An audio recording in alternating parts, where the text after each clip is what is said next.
Un grand merci pour votre présence et pour votre participation à cette troisième journée nationale annuelle de la filière Oscar. On a une matinée qui est assez dense. Donc on va avec Anne brièvement vous faire un bilan de l'année 2016 et des perspectives 2017. Nous aurons ensuite la chance d'accueillir Madame Chevrier, qui est le chef de projet maladies rares DGOS et qui va nous faire un point d'actualité, je l'espère, sur la labellisation des centres de référence et sur le PNMR3, et ce sera probablement l'occasion de dialoguer avec elle.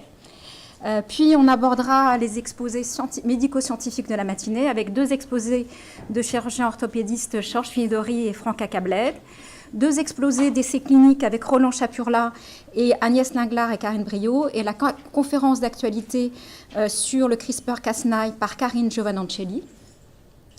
Cet après-midi sera consacré aux réunions des groupes de travail, avec une restitution des réflexions issues de ces réunions à l'issue de ces réunions à 15h30, puis une réunion du comité représentatif, et j'espère que vous savez si vous faites partie ou non du comité représentatif.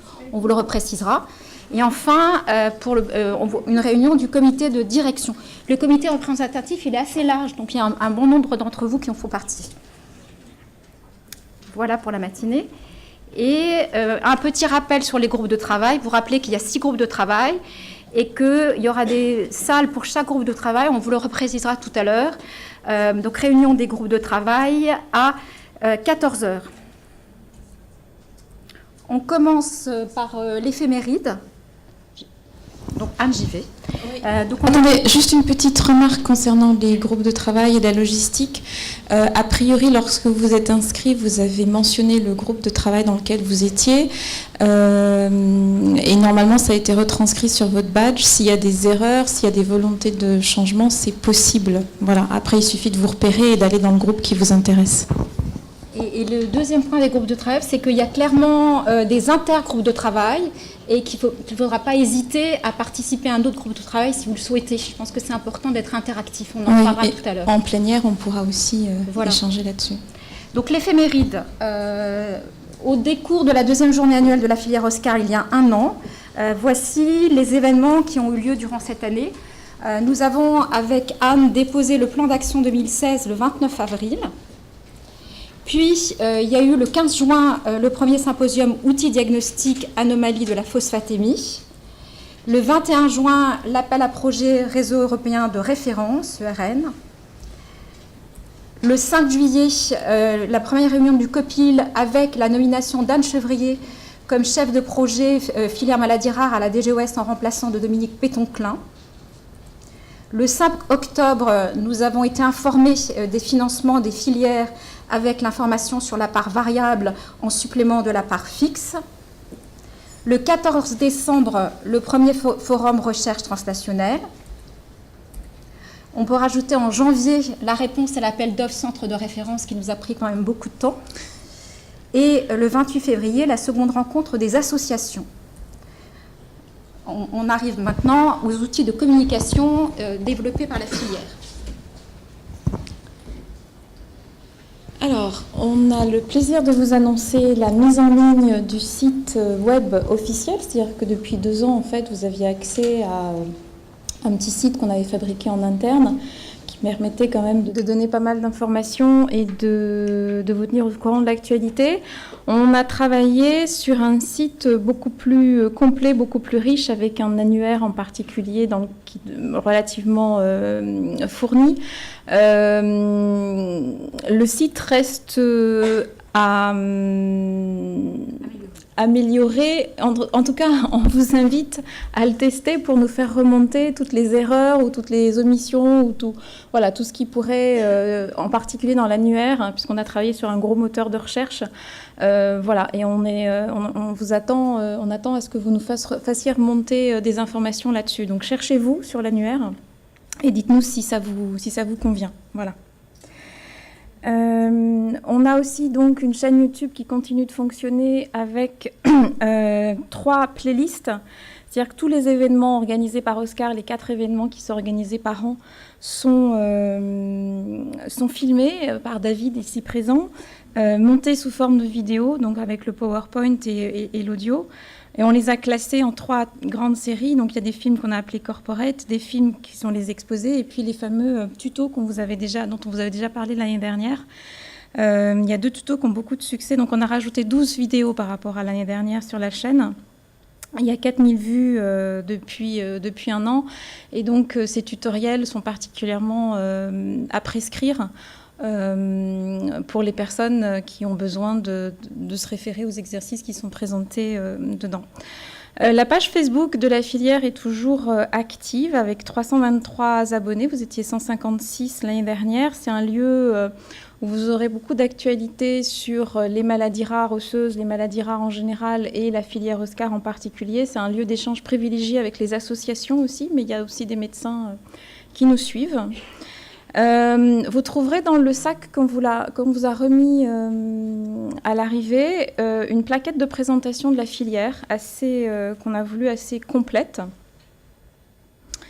et qui en particulier présente l'organisation des centres de soins. Je précise que c'était l'organisation avant la labellisation puisque l'architecture qui a été soumise lors de l'appel à projet n'est pas encore validée. Un petit mot aussi sur le RN Bond. Donc, l'appel à projet pour la création d'un réseau européen de référence s'est clôturé en juin l'année dernière. Et le 15 décembre 2016 a été annoncée la création de l'ERN Bond pour Bone Diseases, qui est géré par l'Italie, par Luca Sangiorgi. Et Oscar est représenté avec ses 3 centres de référence coordonnateurs et 2 sites constitutifs. Donc, il y a eu une réunion à Vilnius le mois dernier, en mars, et il y aura le lancement officiel de l'ERN Bond en mai à Rome.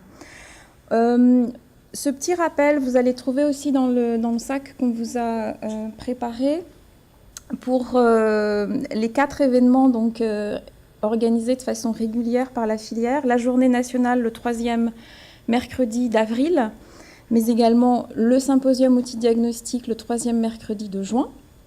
Cette année, il sera sur le thème de l'imagerie médicale. Le forum recherche, le 3e mercredi de décembre. Le thème n'a pas encore été défini. Et la rencontre des associations, donc la 2e a eu lieu le 28 février, donc dernier jour du mois de février. Et le thème choisi pour l'année prochaine, c'est la douleur. On passe aux actions des groupes de travail. Non. Donc, on revient juste sur le plan d'action qu'on avait déposé au 30 avril 2016. Il nous avait été imposé finalement par la DGOS 4 axes de travail. Axe 1, prise en charge. Axe 2, recherche. Axe 3, enseignement. Axe 4, international. Avec des actions qui étaient dites obligatoires, des actions qui étaient interfilières et des actions plutôt spécifiques à la filière. Et donc finalement, chaque groupe de travail se retrouve à participer à différents axes par définition, peu importe. L'idée est d'essayer de répondre aux actions qui nous sont imposées avec, si on peut en souligner quelques-unes, en particulier la BNDMR, les PNDS, la coordination. Il y a un axe recherche extrêmement important qui doit être développé de façon tout à fait impérative. C'est également l'évolution des centres de référence qui a quand même beaucoup changé depuis le premier plan national maladies rares. Donc il y a un effort recherche dans toutes ces dimensions à faire. Et puis l'axe enseignement évidemment. Et l'axe international, c'est le réseau européen. Et donc le RN Bond, il existe. Donc il faut y participer activement, mais on en fait partie. Je vous rappelle également qu'on avait fait le choix de recruter des chargés de mission en 2016 pour faire un état des lieux, qui était le préalable nécessaire à la mise en place des actions, avec une chargée de mission par groupe de travail, outils diagnostiques, recherche transnationale, transition, histoire naturelle, guidelines. Cette action état des lieux est théoriquement terminée. Elle est beaucoup plus compliquée qu'il n'y paraît et elle n'est pas complètement terminée, mais il y a eu un gros effort de fait pour l'état des lieux. Qu'en parallèle de cet état des lieux, on a une équipe structurelle dirigée par Anne Degler avec Julie Valette qui est chargée de la communication et du digital. Et que finalement, pour 2017, après discussion en CODIR, on a fait le choix de recruter des chargés de mission médico-scientifiques, si on peut dire, dont la fonction sera de contribuer directement aux actions en particulier aux actions dites obligatoires. Je vous rappelle que dans ces actions obligatoires, il y a la BNDMR, il y a les PNDS, les arbres décisionnels, l'histoire naturelle, les calendriers de suivi et les ERN. Donc on va avoir 2 ou 3 chargés de mission pour 2017, mais qui auront réellement une action beaucoup plus directe dans la mise en place des actions qui nous sont imposées par la DGOS, entre guillemets, des actions que nous avons choisies. Alors on part sur les groupes de travail. C'est un survol très rapide puisque vous aurez un rapport cet après-midi au décours de la réunion des groupes de travail, mais ça illustre en fait tous les efforts qui ont été faits par les différents groupes de travail. Premier groupe de travail, c'est le parcours de soins, donc c'est le groupe de rencontre des associations de patients. Donc une rencontre annuelle qui a été mise en place l'année dernière, la prochaine rencontre en 2018 sur le thème de la douleur. Un questionnaire histoire naturelle rédigé par les patients avec une harmonisation au sein des différentes associations de patients et une interaction directe évidemment avec le GT5 histoire naturelle, mais également un rôle des associations dans d'autres groupes de travail, en particulier une action importante pour Radioscar, comme on le verra tout à l'heure, et une action importante avec la transition. Vous voulez dire un petit mot sur la... Oui, vous pouvez dire... Oui. Pour la réunion de février 2017. Oui, donc le 28 février, donc dernier jour du mois de février, c'était la 2e édition de la rencontre des associations. Vous voyez le programme à droite. On en a profité pour faire intervenir la CNSA qui mène 2 groupes de travail en parallèle, et puis Sixtine Jardet. Voilà, et donc les actions filières ont été présentées l'après-midi. Je vous ai mis en illustration le type d'article que l'on publie sur la page Facebook à l'occasion de ce genre d'événement. Voilà, donc là sur l'action questionnaire histoire naturelle à laquelle le GT1 a participé activement. Il y a d'autres actions qui se mettent en œuvre, notamment interfilières. La filière Fava Multi est à l'origine d'un Tour de France médico-social. Il y a eu une édition à Lyon en septembre, une édition à Toulouse en février. La prochaine est en juin dans la région PACA, à Marseille. Et il y en aura une peut-être qui est prévue en novembre, soit à Nancy, soit à Strasbourg. Et donc ça permet aussi aux associations présentes localement, comme aux praticiens d'ailleurs, de pouvoir participer à ces tours de table. Deuxième groupe de travail, outils diagnostiques. Donc premier point, état des lieux très compliqué, lourd, annuaire des laboratoires dans toutes leurs dimensions. Un événement annuel, le symposium outils diagnostiques, a été un franc succès. Et puis la mise en place d'arbres décisionnels avec des calendriers pour ces arbres décisionnels. Et enfin, des thèmes qui seront rediscutés cet après-midi en réunion du groupe de travail, mais avec possiblement un thème 2017-2018 axé au diagnostic moléculaire.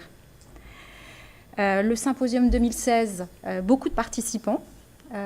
Oui, un franc succès. Oui.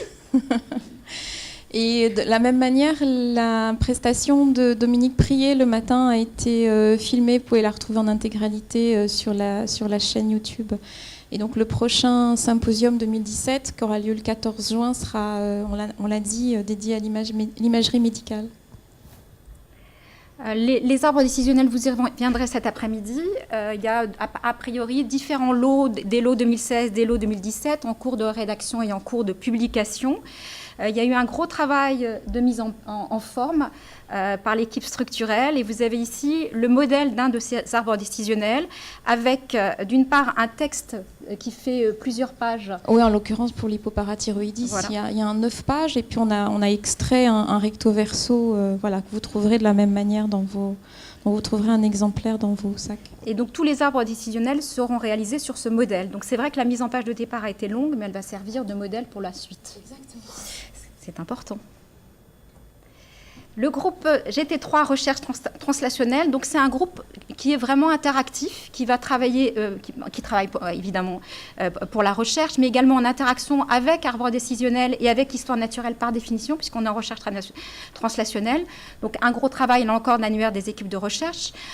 Un premier forum de recherche translationnelle qui a été également un franc succès. Et puis un travail sur l'état des lieux des essais cliniques et des protocoles thérapeutiques et un travail de développement développement de liens entre les groupes de travail, mais également patients, chercheurs, médecins. Et ça, c'est très important. L'un des buts de ce groupe de travail, c'est de favoriser les rencontres. Un petit mot sur la journée ? Oui, la journée s'est tenue en décembre à la Riboisière. Il y avait près de 60 personnes avec des exposés scientifiques particulièrement appréciés et des échanges avec les praticiens qui ont été très nourris. On a eu un petit problème de captation du son, donc on est un peu en retard sur la diffusion des exposés sur YouTube, des enregistrements sur YouTube, mais vous pourrez aussi les retrouver. Et c'est intéressant, j'en discutais tout à l'heure avec Fabienne, c'est intéressant effectivement de parfois découvrir des équipes de recherche que vous ne connaissiez peut-être pas. C'est le but de ce groupe de travail, absolument. Groupe de travail numéro 4, c'est la transition. Donc là encore, un travail d'état des lieux, un questionnaire transition côté praticien, côté patient, donc une interaction directe avec le groupe de travail association. La mise en place d'une fiche de support pour la transition, une vidéo transition qui est en cours d'élaboration, éducation thérapeutique transition et participation au groupe de travail interfilière. La transition est sous la responsabilité en particulier de la filière Neurosphinx, Célia Crétol. Et donc il y a une nécessité de participer à ce groupe de travail interfilière. Alors, pour information, en fait, s'agissant d'une action pilotée en interfilière, la filière Neurosphinx a reçu des crédits pour recruter un chargé de mission dédié à la transition, donc qui va travailler en particulier pour Neurosphinx, mais aussi pour l'ensemble des filières sur ces sujets qui sont transversaux. Là, on vous présente le questionnaire donc côté patient qui existe au format papier et au format web, qui n'a pas encore été diffusé pour l'instant. Je cherche Yaya du regard. Voilà, mais vous en discuterez, je pense, tout à l'heure. Et puis, voilà, la fiche support. On vous présente aussi la fiche support transition en secteur adulte qui est sur la droite. En ce qui concerne la vidéo transition, il y a un scénario qui a été écrit, qui a été rédigé et qui s'est avéré être un tout petit peu long par rapport au format. Donc, on est en train de le retravailler. Le projet a un tout petit peu souffert aussi de l'absence de médecins d'adultes. Voilà, donc c'est en train de se régler, mais c'est vrai que ça a pris un tout petit peu de retard. Groupe de travail numéro 5, Histoire naturelle. Donc, l'une des missions de ce groupe de travail, c'est de contribuer à la mise en place de la BNDMR. C'est également le développement de bases de données spécifiques. Donc, il y a un projet ostéogenèse imparfaite et un projet rachitisme vitamino-résistant.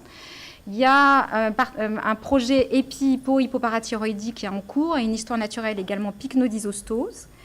Dans le cadre des actions obligatoires et de la mise en place de la BNDMR, il nous a été demandé par Orphanet de reprendre la liste des pathologies de l'ensemble de la filière avec les codes ORPHA. Et donc, c'est avec Catherine Pouza que ce travail avait été réalisé. Et donc, cette liste des pathologies avec les codes ORPHA a été remise à Orphanet en juin dernier. C'était un très gros travail, comme vous imaginez, très fastidieux, on va dire. Après, des bases de données spécifiques donc, qui sont en cours de réflexion avec le choix des items, donc avec une réflexion active qui est nourrie par le GT5 sur ostéogenèse imparfaite et sur le rachitisme vitamino-résistant. Avec également une possibilité d'étude de prévalence. Vous avez ici représenté le nombre de patients suivis par les différents centres, que ce soit en ostéogenèse imparfaite ou en rachitisme vitamino-résistant. Et ça donne une idée du paysage à l'échelon national qui est intéressant. Déjà, c'est un premier résultat. Après les questionnaires spécifiques, un questionnaire histoire naturelle pycnodysostose et un questionnaire hypoparathyroïdie HEGP.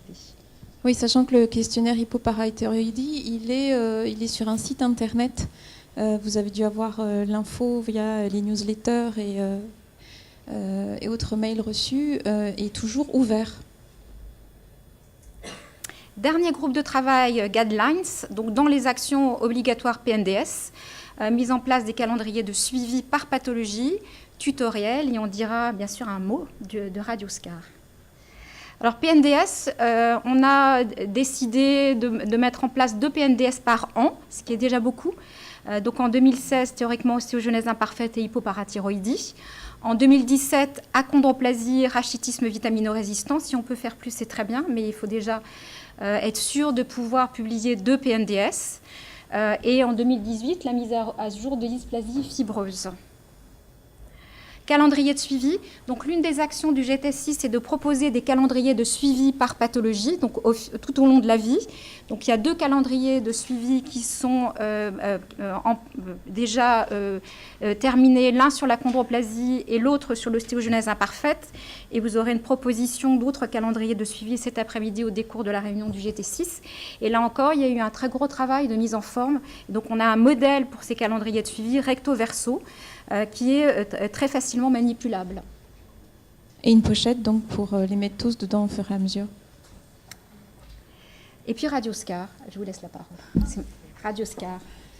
Radioscar, je reviens rapidement sur l'historique. Lors de la première journée annuelle, la première réunion des groupes de travail, il y a une idée qui a émergé sur un besoin par rapport à la radioprotection des patients. Voilà, cette idée a cheminé grâce en particulier à Sylvain Breton et Julie Valette et Bouchra Habib, qui ont travaillé très régulièrement sur le projet.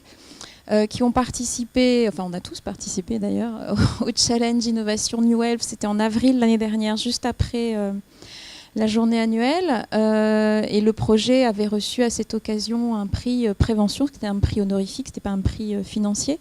Pour autant, c'est une action qui a été financée dans le cadre du plan d'action par le ministère. Voilà, il y a eu des ateliers patients d'organiser pour tester le cahier des charges et les premiers prototypes qui nous ont été soumis. Il y a un prestataire qui a été retenu, qui s'appelle Interaction Healthcare. L'application sortira, on l'espère, cet été. On vous a préparé un petit teaser.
Au cas où ça n'aurait pas été clair, donc c'est une application qui est destinée aux patients qui pourront se créer un profil, enregistrer, prendre des photos de leurs clichés, enregistrer les doses de radiation reçues et la dose cumulée. Voilà. Donc on avait une dernière diapo sur la labellisation 2017 et le 3e plan national maladies rares, de façon à passer la parole à Anne Chevrier.